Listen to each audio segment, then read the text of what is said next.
Shall I tell you a story? To pass the time till Max comes. Yes, let's see. Tonight is September 9th, 1901, and I am hiding. No. Waiting. No. Relaxing at Max's house. And I shall tell you a story. My story. A love story. I was born on June 27th, 1869, in Kovno, Lithuania. I came to America, to Rochester, New York, at the age of 16. I worked in a factory making $2.50 a week. I married Jacob Kirshner, an immigrant who worked at the machine next to mine at Garson's Clothing Works. At that time, all over the country, labor strikes were breaking out. The people were demanding an 8-hour day. And on May 4th, 1887, a mass meeting of workers was called at Chicago's Haymarket Square. It was addressed by several leading anarchist speakers. It was a quiet and orderly affair until the police burst in and began beating people with clubs. And on November 11th, Friday, Black Friday, the day I became an anarchist, I was walking home from a meeting with my sister Helena.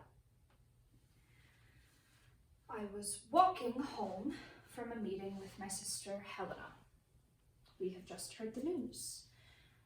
Brave anarchists have been hanged. One of them committed suicide in his cell. Helena is crying and I'm in shock. We go to my father's house. Everyone's talking about the news from Chicago. I'm in the kitchen, staring at the tea kettle. I know they were innocent. 5 of them dead, arrested, and hung. I hear a woman's shrill voice from across the room. Those anarchists were murderers. They deserve to be hung. One leap and I'm at her throat. They hold me back. The child's gone crazy. I pick up a pitcher of water and I throw it in her face. Get out! Get out or I will kill you! My father slaps me. Helena is crying. My husband walks out of the room. I know they were innocent. 5 of them dead. I fall to the floor in a dead faint.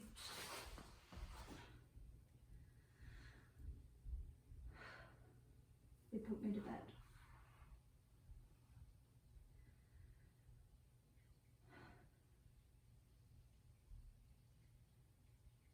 I woke up early.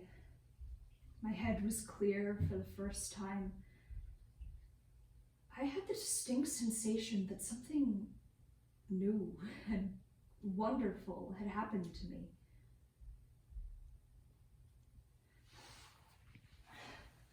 I woke up early. My head was clear for the first time.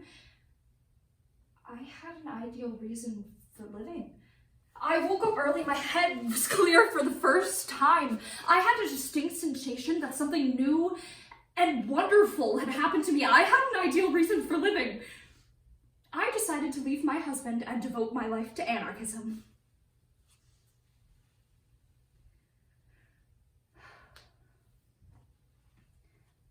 August 15th, 1887. The day I met Alexander Berkman. I arrived in New York City. It is a Sunday, very hot. I have the address of an aunt, $5, and 1 small handbag. I ask for directions. I walk all the way from 42nd Street to a tenement on the 5th floor. My aunt and her family are crowded into 2 small rooms. They seemed surprised to see me. Emma, why have you come to New York? Emma, did you really leave your husband? Emma, how do you intend to make a living? Emma, do you know how hard it is for a woman alone? Their voices make me sleepy. They sound like flies buzzing. I have left everything behind me to create a new life. This talk is very upsetting. I'm going for a walk, I tell them. A walk. It is 45 degrees out there. I wander around New York City. I run into a man I met from Rochester. He takes me to Sock's Cafe, a gathering place for artists, workers, and revolutionists. We grab a table. I hear a loud voice behind me. Bring me an extra large cup of coffee, an extra large steak. Who is that glutton, I ask. That is Alexander Berkman. He never has much money, but when he does, he eats socks right out of food. He's a very young, brave anarchist. One of the obsessive types. The cause above all else, you know the kind. Shall I introduce you to him? We approach his table. He stands up to shake my hand. Alexander Berkman, Emma Goldman. He's a boy, about 18, with the neck and chest of a giant. Broad shoulders, very severe forehead. Somehow a little frightening. We look at each other. Hello. Very nervous. Pleased to meet you. I'm smiling, and I don't know why. I trip over the leg of a chair, and he catches me up in his arms. I saved your life, he said. Well, I certainly hope that one day I have the opportunity of saving yours. It was 2 weeks after that, when he was taking me to Brooklyn to meet Johann Most, that I began to tell Alexander Berkman all about myself.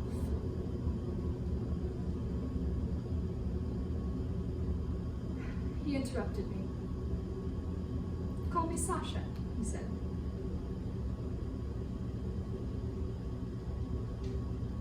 Men and women, do you not realize the state is the most powerful enemy you have?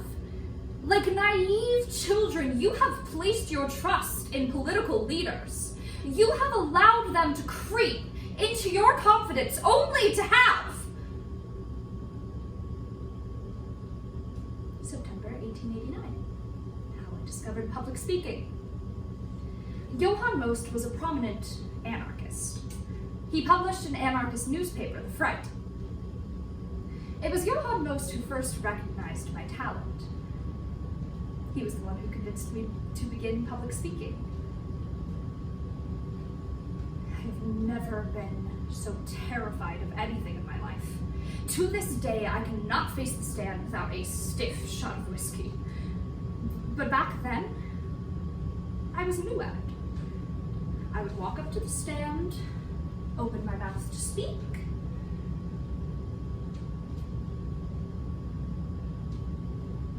and no words would come out.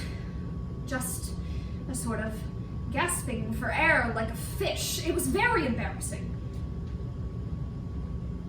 But Most believed in my passion. I don't think Most had much regard for the revolutionary zeal of most women. He called them emotional stupids. But I guess he thought I might be different. He said he wanted to make me a great public speaker to take his place after he was gone. At first I thought he was making fun of me. We'd go to dinner, drink a lot of wine, and then he'd laugh and toast. To your first speech, little Emma. Johann loved spending money. We would go to wonderful places, buy expensive things, and he'd buy me flowers after. This made Sasha very mad. Sasha said Johann had no right spending money on me when the cause was in so much need of it. Sasha said it was inconsistent for an anarchist to enjoy luxuries while the people live in poverty. But I have problems criticizing Johann for anything he did. He was my idol. He was the best public speaker I have ever seen. He could set a room aflame with the fierce clarity of his voice. Once, in a cab, he grabbed me and kissed me all over my face and arms. He was incredibly ugly. But I let him do it because he was such a great man. I wanted to make him happy. It's still amazing to me that only a few years after he got me started on my way, he betrayed us.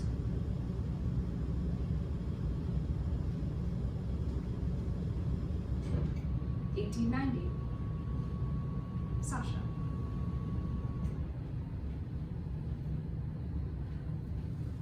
The meeting is over.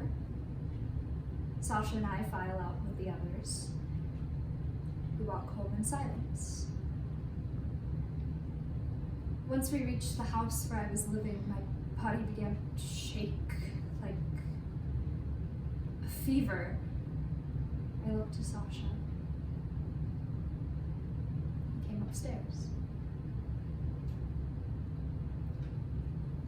I had a very narrow bed. We were squished together in the darkness. He whispered soft Russian words in my ear. It made me drowsy. I began to drift asleep. And then suddenly, I was roused by an electric current rushing through me. A soft, shy, trembling hand touching me tenderly. I reached out to grab the hand and we're in a wild embrace. A sharp knife breaking through everything that had been dormant, subconscious, subdued.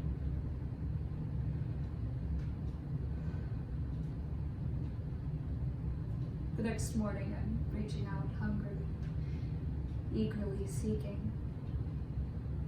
He's asleep now.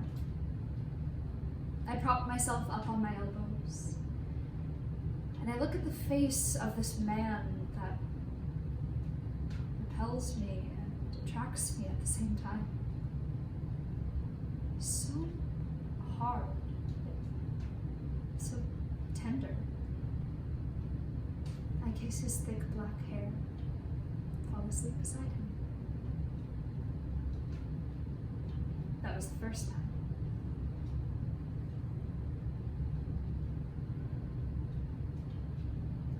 We are at a dance. I love dancing. I'm the wildest dancer in the room. I won't come off the floor. I see Sasha's cousin from across the hall, and I run and I grab his arms and I spin him. He pulls away from me. His face is very serious, like he's about to announce the death of a beloved comrade or something. Emma, an anarchist should not dance so recklessly with such abandon. You are on your way to becoming a force in this movement. It is undignified. Undignified? Who the hell are you to throw the cause in my face when I'm having such a wonderful time? How can a cause that stands for such wonderful ideals, freedom from convention and prejudice, demand the denial of joy? What? Would you like me to be a nun with a cause at my cloister? No! I want to dance! And if I can't dance, I don't want to be a part of your revolution! People are staring. My voice is too loud. Some people are clapping and some people are shouting. I see Sasha from across the hall. I know what he is thinking. One must love the cause above all else. He thinks I am silly, selfish, and immature. But I know what I believe, Sasha. I know what I feel. He walks out of the hall.